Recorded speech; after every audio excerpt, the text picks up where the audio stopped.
মানে 20 বছর 30 বছর আগ-পাশে আমরা অনারগোল গেছিলাম। তখন বেড়াকাটা তো ছিল না। বেড়াকাটা ছিল না। ওই শ্মশানের উপরে যে কিছু ছাইয়ের মতো আছে, এগুলো কি? ছাই, মানুষের পুরানো ছাই। মানুষের পুরানো ছাই তো। মানে ও উপরে খেতটা থেকে মানে ওখান থেকে নদী যেতে শুরু হয়েছে। নদী শুরু হয়ে ও উপরে গড়ে নদী চলে গেছে ওইদিকে। মানে নদীটা কি ভারত থেকে এসে আবার ভারত চলে গিয়েছে? হ্যাঁ, ভারত চলে গেছে।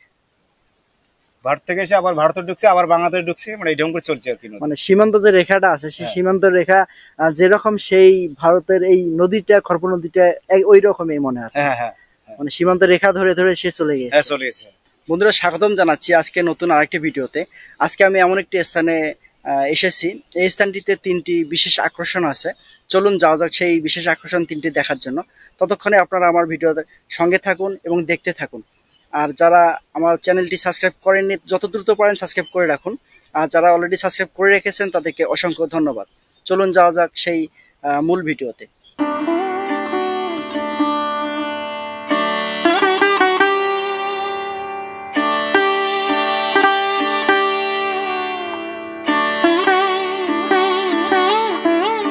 ও কাকা, ভালো আছেন? ভারত কত দূর এখান থেকে?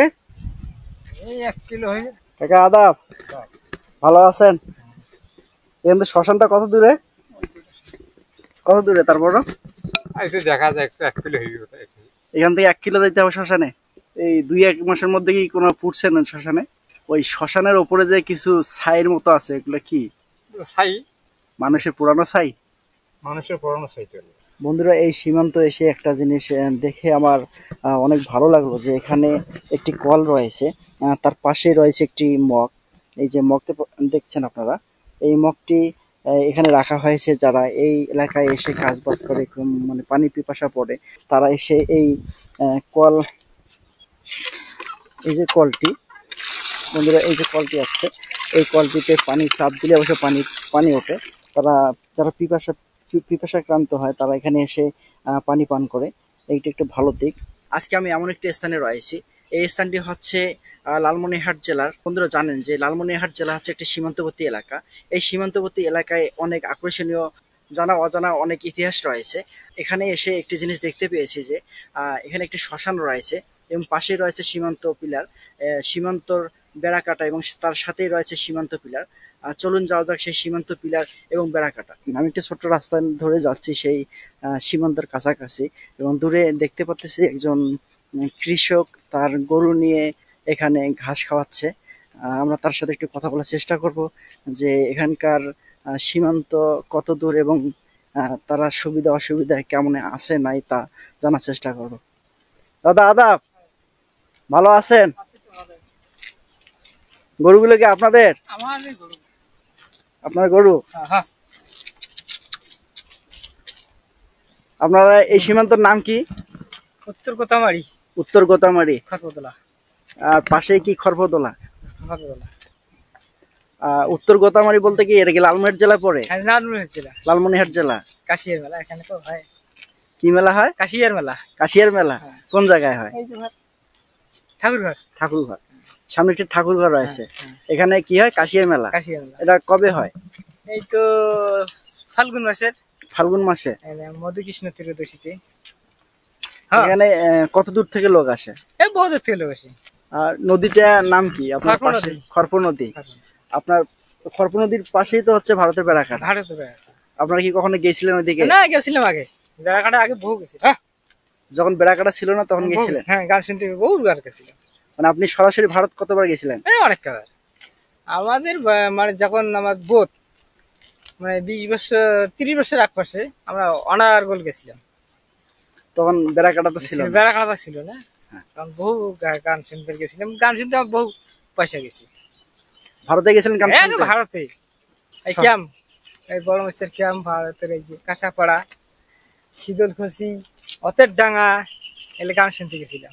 এখন কি যাওয়া যায়? এখন তো যাওয়া যায়, এখন যাওয়া যায় না। মানে এখন তো বেড়াকাটার তার, এখন তার যাওয়া যায় না। আগে তো গেছিলেন? আগে বহু গেছি। ওই দিক থেকে আসছিল না আপনাদের বাড়িতে? বহু লোক আছে। বহু লোক আসছিল। মানে 150 গাছ। 150 গাছ পরে বর্ডার সীমান্ত বেড়াকাটা। বেড়াকাটা। এখানে পিলার কতটি আছে টোটালে? বহু পিলার। বড়া এতগুলো হিসাব তো আছে আমাদের, মানে তেল বর্ডারটা গোটাই ঘুরতে। না না, এখানকার আপনারা এখানে এখানে আসলে এই থেকে একটা দুইটা তিনটা চারটে পাঁচটা ছয়টা আছে এখানে। 6টা পিলার আছে। বন্ধুরা ওনার মুখে শুনতে পেলেন যে এখানে অনেকগুলো পিলার রয়েছে। এখন আমি যাওয়ার চেষ্টা করব সেই সীমান্তর কাছাকাছি, এবং পাশেই রয়েছে একটি খরপ নদী। বর্তমানে বর্ষাকাল, এই বর্ষাকালে খরপ নদীটি ভরপুর পানি রয়েছে। আর আমি যাচ্ছি সেই সীমান্তর কাছাকাছি। এখানে যাওয়া ঠিক হবে না, অথচ বাইরে তারপরে যাওয়ার চেষ্টা করতেছি আর কি। বন্ধুরা দেখুন যে এই ধান ক্ষেতগুলো কত সুন্দর, আর পাশেও ধান ক্ষেত, অর্থাৎ মাঝখানে যে একটি সীমান্ত পিলার রয়েছে, এই পিলারটি দুদেশকে বিভক্ত করে দিয়েছে। একটি পিলার দুদেশকে বিভক্ত করে দিয়েছে। দেখুন বন্ধুরা যে ধান ক্ষেত কত সুন্দর, এদিকেও ধান ক্ষেত যেমন সুন্দর, ওইদিকেও ধান ক্ষেত একই রকম সুন্দর। তাহলে শুধু সীমান্ত দুটি ভাগ করা, 1947 সালের আগেই যখন দেশ ভাগ হয়নি, তখন ভারত ভারত বাংলাদেশ একই রাষ্ট্রে পরিচালনা হতো। বন্ধুরা আমি বেশি দূর আর যাব না, আপনারা বন্ধুরা দেখুন ওই যে দূরে দেখা যাচ্ছে সীমান্ত, সীমান্ত সীমান্ত বর্ডার আর কি, সীমান্ত কাঁটাতারের তার। আর এইদিকে রয়েছে বাংলাদেশ, এইদিকে ভারত। আর আমি বেশি দূর যাব না, ওই দিকটা পুরোটা এলাকাটা হচ্ছে বাংলাদেশের। বন্ধুরা দেখা যাচ্ছে যে ওই দূরে একটু ক্যাম্প রয়েছে, সেটি হচ্ছে বিএসএফ এর ক্যাম্প। আর পাশেই সেই বিএসএফ এর একটি টহল টিম রয়েছে এদিকে। আমি আর ওইদিকে যাচ্ছি না বন্ধুরা, এখন চলে যাব সেই আবার বাংলাদেশের কাছাকাছিতে। বন্ধুরা দেখুন যে সামনে একটি ঘর রয়েছে, এটি হচ্ছে বাংলাদেশের বর্ডার গার্ড যে আছে সেই বর্ডার গার্ডের একটি অস্থায়ী ঘর। এখানে তারা এসে এই বর্ডারটি দেখাশোনা করে। বন্ধুরা এখানে এসে দুটি ভাইকে দেখতে পাচ্ছি আর কি। এখানে এক ভাইয়ের সাথে আমরা কথা বলার চেষ্টা করব। দাদা দাদা দাদা ভালো আছেন? আছি তো। আপনার বাসা কি এই জায়গায়? না, হাতিবান্ধায় আমার বাসা। হাতিবান্ধার বাসা। এখানে কি ঘুরতে যাচ্ছেন? হ্যাঁ। এখানে দেখার মতো কি আছে? এইখানে একটা শ্মশান আছে, আর এখানে ঘর আছে। এই ঘরটা কিসের ঘর? এটা বিজিবি থাকে এইখানে, বাংলাদেশের বর্ডার গার্ড। হুম। আপনি তো আরামসে বসে আছেন। হ্যাঁ আছি, এখানে ভালো লাগে দেখি বসে গেছি। এই রাস্তা ধরে আমরা চলে যাচ্ছি সেই শ্মশানের দিকে। আর শ্মশানটা হচ্ছে এখান থেকে প্রায় হাফ কিলো দূরে হবে। আমি এখন যাব সেই শ্মশানে, আপনাদেরকে দেখাবো যে এই শ্মশানটা কি অবস্থা আছে এবং কেমন আছে, এই শ্মশানের আশপাশ কি আছে না তা দেখানোর চেষ্টা করব।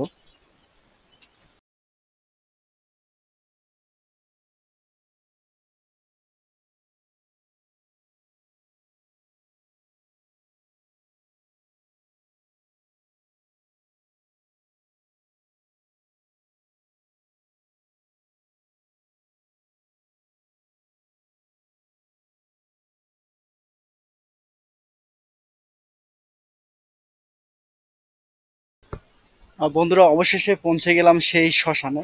আমার পেছনে যে জায়গাটা দেখতে পাচ্ছেন এটি হচ্ছে শ্মশান।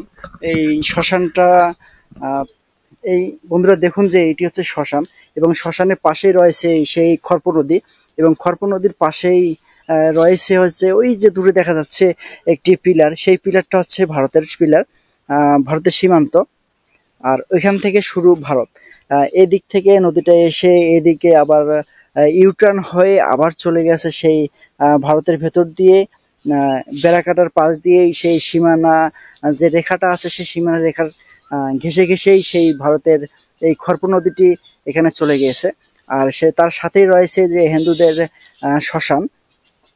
এখানে দেখা যাচ্ছে 4টি রড রয়েছে, সেই 4টি রডের মাঝখানে তারা হয়তোবা তাদের যে মৃতদেহ আছে সেই দেহটি এখানে পুড়িয়ে ফেলে। আর তার পাশেই রয়েছে দুটি ছোট ছোট ঘর। এখানে একটি ঘর রয়েছে এবং ঘরে কিছু জিনিসপাতি আছে, তা দেখার চেষ্টা করব আপনাদেরকে। বন্ধুরা ওই টিনের একটি ঘর দেখা যাচ্ছে, সেই ঘরটি অবশ্য চতুর্পাশটা ফাঁকা। তার পাশে রয়েছে একটি কল। এই কলের এখানে একটি জিনিস বন্ধুরা দেখুন যে এখানে একটি ছাইয়ের বস্তা রয়েছে, পলিথিনে মোড়ানো একটি ছাইয়ের বস্তা। এই ছাইটি আসলে কিসের ছাই এবং এই ছাইটি কি কারণে রেখেছে এবং এই ছাইটির ব্যবহার করা হয় কি না, ছাই না ধুনা, তা জানার চেষ্টা করব এলাকাবাসীর কাছ থেকে এবং আপনাদেরকে জানাবো। বন্ধুরা এই সেই খড়প নদী এবং খড়প নদীর পাশেই রয়েছে সেই সীমান্ত পিলারটি। আর একটু দূরে আপনাদেরকে দেখাবো বন্ধুরা, দেখুন যে একটু দূরে সেই ভারতের সীমান্ত যে বর্ডারটি আছে, মানে সীমান্ত বেড়াকাটার তারটি, সেই বেড়াকাটার তারটি দেখা যাচ্ছে বন্ধুরা। ওই যে দূরে দেখা যাচ্ছে ভারতের বেড়াকাটার তার, এবং তার পাশেই রয়েছে একটি ক্যাম্প বন্ধুরা। ওই যে দূরে দেখা যাচ্ছে যে একটি ক্যাম্প, আর এই দিকটা হচ্ছে সেই বর্ডার দেখা যাচ্ছে, সেটি হচ্ছে বাংলাদেশের গাছ, আর এই ধান ক্ষেতগুলো হচ্ছে বাংলাদেশের। এই নদীটি ভারত থেকে এসে আবার এদিক দিয়ে ঘুরে ভারত চলে গিয়েছে। আর এখানে তার পাশেই রয়েছে সেই শ্মশান। আর বন্ধুরা এখানে একটি ছোট্ট ঘর রয়েছে। এই ছোট্ট ঘরে জানি না কেন তারা এই একটি লাল কাপড় বেঁধে রেখেছে। এখানে এখানে একটি লাল কাপড় বেঁধে রাখা হয়েছে।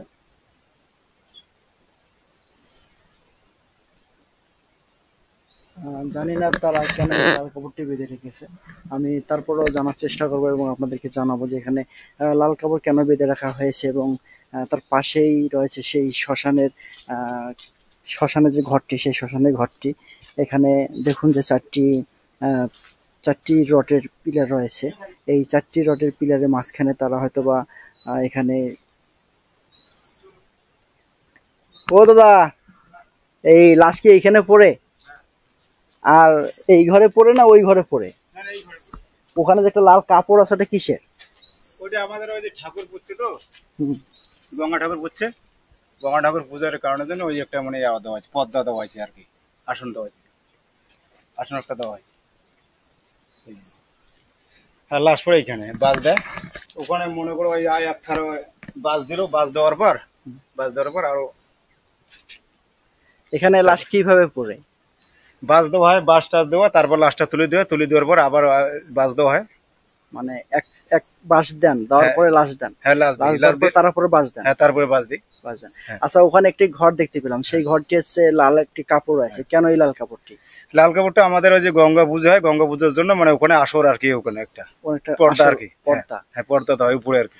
আর এটা পলিথিনে করে কিছু ধুনা জাতীয় হয়তো বা না, ধুনাটা মানে এই কারণে দেওয়া যায়, লাস্টটা যে তেলটা বেড়ায়, তেলটার কারণের জন্য মানে ধুনাটা দিলে আগুনটা আর কি বেশি করে ধরে, এই জন্য আর কি। মানে ধুনাটা দিলে আগুনটা বেশি ধরে, গন্ধ ছড়ায় না। হ্যাঁ, গন্ধ ছড়ায় না, এই জন্য এই কারণে ধুনাটা এখানে রাখছে। আচ্ছা, এখানে যে রেখেছেন সেই ধুনাগুলো কি মানুষ নিয়ে যায় না? না, এখানে আর কেউ নিয়ে যাবে না, আমাদের মধ্যে আর কেউ আর নিয়ে যাবে না এখানে। মানে এখানে যেগুলো আনা হয় সেগুলো সবগুলো এখানে আর কি পোড়া হয় আর কি, সবকিছু এখানে থোয়া হয় আর কি। বাড়ি নিয়ে আমার ঠিক নেই, কিন্তু বাড়ি নিয়ে না, আমাদের মধ্যে বাড়ি নিয়ে না। এই ধুনাটা আপনারা বাড়ি নিয়ে যান? না, বাড়ি নিয়ে যাবো না। যেটা এখানে লাশ পোড়ানোর জন্য আনা হয় সেটা এখানে রেখে চলে যায়? হ্যাঁ, এখানে রেখে চলো, বাস বাসুক আর যে কোনো জিনিস বাসুক, সবকিছু এখানে থুয়ে চলে। এই জন্য আপনারা এই ঘরগুলো রেখেছেন? হ্যাঁ, রাখছি।